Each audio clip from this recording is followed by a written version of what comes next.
மலைச்சாங், குள்ளங்கார், மைசூர் மல்லி, குடவாழை, காட்டு யானம், காட்டு பொன்னி, மஞ்சள் பொன்னி, வெள்ளைக்கார், கருப்பு சீரக சம்பா, கட்டிச்சம்பா, குருவிக்கார், வரப்பு கொடஞ்சாங், குருவ களஞ்சியம், காளாநமக், பொம்மி, கம்மஞ்சம்பா, திருப்பதி சாரம், அனந்தனூர் சன்னம், பிசினி, வெள்ளக்குருவிக்கார், விஷ்ணுபோகம், ஒளிக்கருப்பு சம்பா, காட்டுச்சம்பா, கருங்குருவ, தேங்காய் பூச்சம்பா, காட்டு குத்தாலம், சேலம் சம்பா, புழுதி சம்பா, பாசுமதி, பால்குடவாழ, வாசன சீரக சம்பா, கொசுவ குத்தாலம், இழுப்பு பூச்சம்பா, துளசிவாச சீரக சம்பா, சின்ன பொன்னி, வெள்ள பொன்னி, சிகப்பு கவுனி, கொட்டாரச்சம்பா, சீரகச்சம்பா, கைவரச்சம்பா, கந்தசாலா, பனங்காட்டு குடவால, சன்னச்சம்பா, இரவப்பாண்டி, செம்பிலிச்சம்பா, நவரா, கருத்தக்கார், கிச்சலிச்சம்பா, கைவரச்சம்பா, சேனச்சன்னா, தூயமல்லி, வாழைப்பூச்சம்பா, ஆட்காடு கிச்சலி, தங்கச்சம்பா, நீலச்சம்பா, மணல்வாரி, கட்டச்சம்பா, கருடஞ்சம்பா, குந்தாவி, சிகப்பு குருவிக்கார், ஆத்தூர் கிச்சலி, கூம்பால, வல்லரகம், கவுனி, பூவஞ்சம்பா, கருப்பு கவுனி, மாப்பிள்ளச்சம்பா, மடுமுழுங்கி, ஒட்டடம், முற்றினச்சன்னம், சண்டிகார், வாடன் சம்பா, சம்பா மோசனம், கண்டவாரி சம்பா, வெள்ளமிளகு சம்பா, நீலஞ்சம்பா, காடக்கழுத்தான், ஜவ்வாது மலனல்,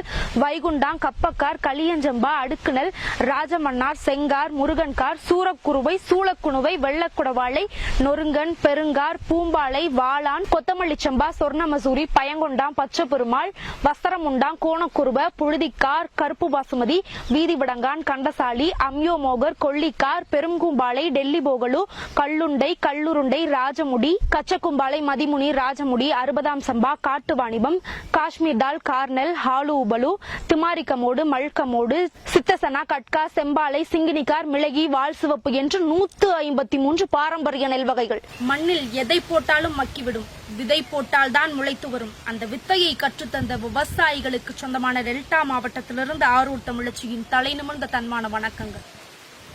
ஓய்வூதியம் இல்ல, வைப்பு நிதி இல்ல, மாத சம்பளம் இல்ல, முன்னுரிமை இல்ல, தான் உழைப்புக்கு மரியாதை இல்ல, தான் உசுருக்கு மதிப்பே இல்ல, இருந்தும் உழைக்கிறான் பாத்தீங்களா, அவன் தான் விவசாயி. தன்னுடைய உழைப்பு திருடப்படுகிறதுன்னு தெரிஞ்சும் இன்னும் உழைக்கக்கூடிய 2 உயிர்கள் இந்த மண்ணுல இருக்குன்னா அது தேனியும் விவசாயமா மட்டும்தான் இருக்க முடியும். இதுக்கெல்லாம் காரணம் என்ன? கணினியில வேலை பார்க்கறவன மரியாதையாவும், காட்டுல வேலை பார்க்கறவன கேவலமாவும் நடத்துற இந்த சமுதாயத்திற்கு தெரியல. எந்த ஒரு நெட்வொர்க்காலையும், எந்த ஒரு இன்டர்நெட்டாலையும் அரிசியை டவுன்லோட் பண்ணி தர முடியாதுன்னு, படிச்சா வேலை கிடைக்கும்னு சொல்லித்தர சமுதாயம் விதைச்சாதான் சோறு கிடைக்கும்னு இனி சொல்லி தரணும். அப்பதான் விவசாயி வாழக்கூடிய நிலை இந்த தமிழகத்துல வர முடியும். ஒருவேளை உப்பு தண்ணியில விவசாயம் செய்ய முடியும்னு ஒரு வாய்ப்பு இருந்திருந்தா தான் கண்ணீர்லயும் விவசாயம் செஞ்சிருப்பான் விவசாயி. நம்ம நாட்டுல எல்லாருமே விவசாயியா இருந்திருப்போம். எப்போ அப்படின்னா, விதைச்சா பணம் முளைக்கும்னு ஒரு வாய்ப்பு இருந்திருந்தா நம்ம எல்லாருமே நிச்சயம் விவசாயிகளா இருந்திருப்போம். விவசாயம் படிக்க மட்டுமே துடிக்கும் மாணவர்கள் என்றைக்கு விவசாயம் படைக்க முன் வருகிறோமோ அன்று விவசாயம் தமிழகத்தில் வாழும். விவசாயி தமிழகத்தை ஆள்வான். இனியொரு விதி செய்வோம். ஆண்டு முழுவதும் அதிக விவசாய மகசூல் தரும் விவசாயிக்கு பத்மபூஷன், பத்ம விபூஷன் விருது வழங்கி சிறப்பிப்போம். அப்புறம் வழங்கலாம் ஆசிரியர்களுக்கும் அரசு ஊழியர்களுக்கும் ஓய்வூதியம்.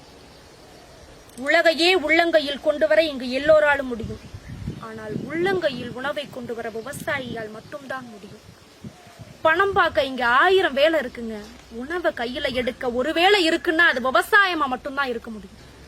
ஏற்புடிச்சவன் ஏமாளியும் இல்ல, மண்வெட்டியை எடுத்தவன் மடையனும் இல்ல. இதை இந்த சமுதாயம் புரிந்து கொள்ளக்கூடிய காலம் வெகு தூரத்திலும் இல்லை. நன்றி, வணக்கம்.